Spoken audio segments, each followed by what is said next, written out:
Hello and good time, good morning in Europe. If you're in Europe, good night, good evening in the States. This is Ahura again, and I'm here with you for another market update to see what happened yesterday in the market and what we are waiting for today. Today is a manufacturing PMI numbers day while we have a holiday in China. Yesterday, the most important economic indicator, the GDP, published in the UK and US. What we know is that in both it was the numbers were the final number for the second quarter, and in both countries we saw that in the second quarter economy increased rapidly and much better than expected. At the same time, we had employment numbers in Germany, and we saw that the unemployment the labor market in Germany was good, was better than expected, and it helped a little bit market sentiment. However, there is some talks again about that economy is increasing. Look, when economy is fine at the current time, when we have the good economic data, firstly it means that the unemployment in Germany stayed at 5.5%. Just I was checking the number. Unemployment rate didn't change at 5.5%. Market was expecting to fall to 5.4%, but it didn't happen.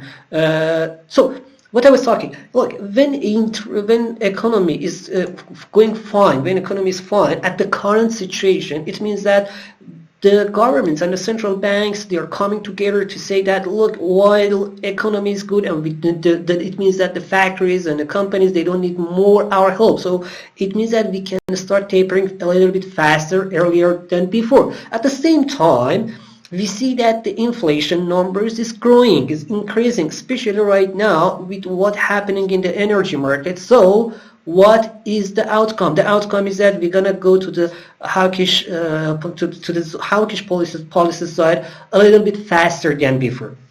At the same time, yesterday we had initial jobless numbers. Yesterday's number, initial jobless for unemployment, initial jobless numbers, can I say? In initial jobless numbers, it comes 362K for initial claims, and for continuing claims, where is the continuing claims? And the continuing, total the initial jobless, it means that on 4-week average, fall, but the 4-week average fall to 340K. So 362K initial jobless claim we had, and 2,802,000 we had continuing jobless claims. Both of them, they were a little bit more than expectations, a little bit more than estimates, and says that it means that after that, after the summer ended and we had the short jobs and stuff like that for the summertime, and beach jobs in the beaches, jobs in restaurants and the cafes that they are earned already. So unemployment again raised. So this raising unemployment again is opposite with what the economic data told us. But the economic data was for the second quarter. So the second quarter GDP number was better than expected. However, currently we have unemployment numbers in the States is again increasing. At least initial jobless claims increasing, and this is for the third week in a row. We see that it's the third week in a row. Initial jobless claim fall all the way through 310K, and again from 310K we started to raise. Last week it was 355K. This week is 362K. Week before that it was 340K. So each week we are like the claims increasing like 10-15,000 numbers. So it means that currently the economy still, the labor market still need help, which is the first and prior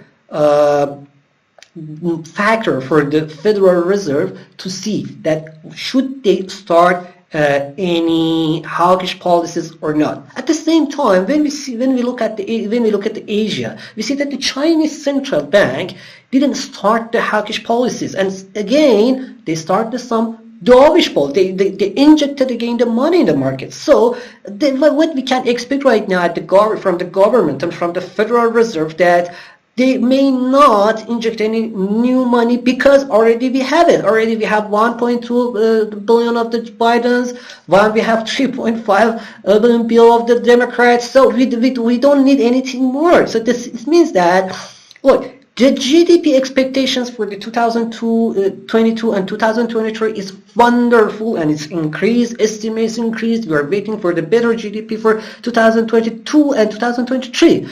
All this together is telling us that this crash, and I can't say it's the crash, all the numbers telling us that this downtrend that started, this correction that started, it is just a correction. We shouldn't wait for something high here. That's why you see that here.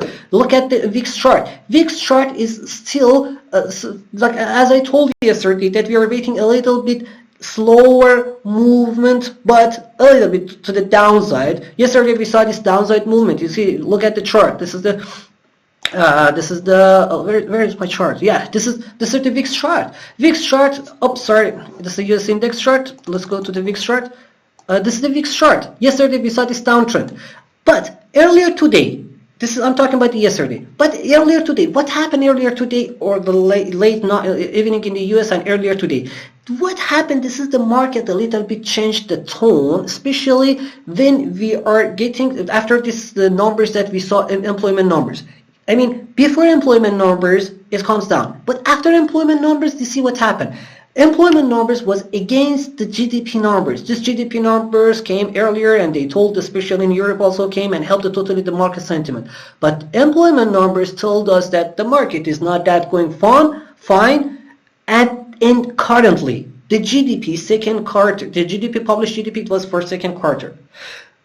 Estimates is for 2002 and 2003, but we are living right now. Currently, employment numbers and data from the from the labor market telling us the situation is not as good as expected. Actually, to be honest, we were expecting that from like months ago, that in the last 2 quarters we would have the correction in the stock market.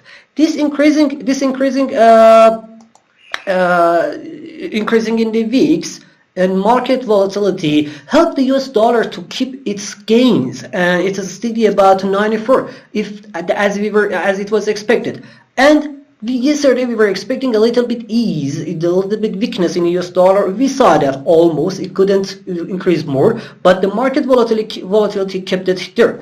This market volatility and increasing risk in the market helped the gold as one of the main safe havens to increase rapidly. So the reason of the raising the gold was mostly because of more demand for the safe havens. And at the same time, this increasing in a gold chart, we saw that happen. This falling again in a US oil. Even if it's raised later, then again it's steady. So US oil market, the oil market cannot see any special change. Yesterday we talked about that. We do have kind of an unbalance right now between the support and the demand right now. This unbalance between the support and demand will stop oil to fall more, and we will see the oil little bit increase as many investment banks also they increased their target for 2021 from $80 to $90. So currently the situation still supporting for the gold, for the oil market, and oil it will be supportive. And about the gold, the reason why is that. But today can it stay more? That there isn't. The thing is that for the rest of the for the next like months and few months, and let's say for today, then generally gold is not falling more and it's not increasing more. It will be somewhere around these numbers for the rest of the year. But for today, before cash market opens, we can see another a little bit correction in the gold market. But in the cash market, when today, as you know, as I told, the Chinese market is in its holiday in China. So when the cash market starts in US, then till before the cash market, we can see decrease in the gold market. But after the cash market, the bulls again can start their way above. It's about the gold and it's about the S&P 500. Let's talk about the S&P 500. As you know, we talked about in last days, we talked about 4,200. This is the K support, and we are waiting to reach this K support in next weeks, in next 1 or 2 weeks, and pull back from here. Why? As I told, we have some factors that it means that it says that currently economic is not fine. Today earlier, look at today, for example, today earlier economic data from China and economic data that we had, it says that it shows that not just from the Japan, economic data from Japan, economic data from in Malaysia, Vietnam. They say that the speed is in past 7 months we had the lowest economic growth in past 7 months. So this is the same data we have. It's the manufacturing data that earlier we had from Asian countries. Earlier started in the 1st October, in the first day of the last quarter. This data that we had from Asian market that opens later, that in the 1st October that we will see the American market. We are waiting for the manufacturing PMI numbers from Europe later, and then from America. This what we are waiting for a little bit ease. Same thing that happened in Asia. We are waiting to see same ease, same little weakness in European and in American market, which it means that we can see the stocks a little bit down, even just like a little bit more down up to 4,200 in S&P 500, or for Nasdaq we can see under 15k ways, like down to something like about 14,500, 14,300, something like that, and then again raise from that. While because the short-term numbers, short-term economic data, they cannot support uptrend, but however they are not that much powerful to support the downtrend as well for a little bit longer time. Why? Because so many people like me, we believe in a buy and dip. So it means that currently that the market is giving some correction. We believe that it will give us better position, better situation to buy in a dip. So generally for today is just review. Yes, just for a short review. Yesterday economic data from the past, from the second quarter, was good. Currently economic data, especially about the employment numbers, was disaster for the third week in a row. So it means that currently economy is not going as well as it was expected. This is what the Federal Reserve also told. But generally, we are in a fine situation. And the expectations for the next year economy at the latest review updates was positive. They increased the estimates for GDP in 2002. Central banks, they estimate the increase for 2000. Increased the estimates for economic growth in 2022 and 2023, 2022 and 2023. Just mix the numbers. So the economic growth is increased. Economic growth estimates is increased. So for the future we have a good. For the past we have a good. But we are in the currently. It means that these numbers for the currently can help the market a little bit for more correction, but overall it can just create a better position for the buy and dip. This is the data, and today what we are waiting for today. Yesterday also we had, as you know, we had the testimony of Mr. Powell and Ms. Yellen.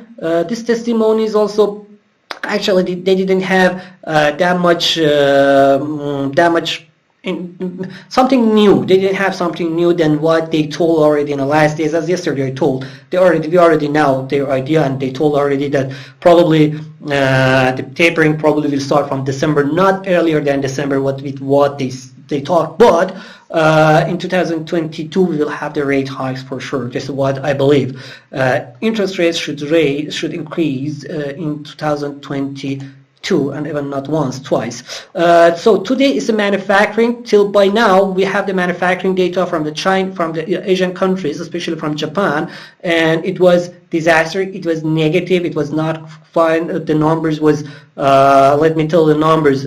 Manufacturing. The Japanese numbers are a little bit different, and their estimate is a little bit different than what we have in the States. Tanking big manufacturing outlook was 14. So So this is like less than 15 estimates, but a little bit better than the 13 of the last ones. The number is a little bit different in China, in Japan, just like the calculation is a little bit different. Today, later we will have the manufacturing numbers and retail sales from China, from European countries, and later in a stock. Don't forget about the manufacturing. When I say that in European countries, just include the not just EU, the totally European countries, including United Kingdom as well. But the manufacturing numbers from China, from the United Kingdom, and from manufacturing number from United Kingdom and Germany will be most important in Europe. Plus, we have today the inflation numbers from Europe, Eurozone. We shouldn't forget about that. We have to follow this. What the total in and then later GDP from Canada. We had the GDP numbers yesterday from the UK and US, and today the GDP numbers from Canada. We're waiting to see a little bit more ease in the GDP in the monthly in July. It comes for the July, the second estimates of the manufacturing numbers in the GDP numbers in July, and later that this is the ISM numbers, ISM Institute numbers about the manufacturing and employment in the manufacturing that will take our attention to that. And later we have Mr. Harker to speak, and we should not forget that. However, this is the interesting thing. Let me tell you the other thing that the Baker Hughes total recounts. This is we have it more than 512, and it's estimates is again is like that. With the current numbers, we're waiting to see another estimates in a recount because the current oil price is totally wonderful for the U.S. companies to start to increase their supply. I mean, the market price has helped them to increase their more supply, and it will again put a little bit brake on the uptrend of the oil uptrend. Let's see what's going to happen in the last few hours of the market. We'll have these numbers. This is the general what happened in the market yesterday and what we have today in the market. So hope it's going to be a great day for you. Take care.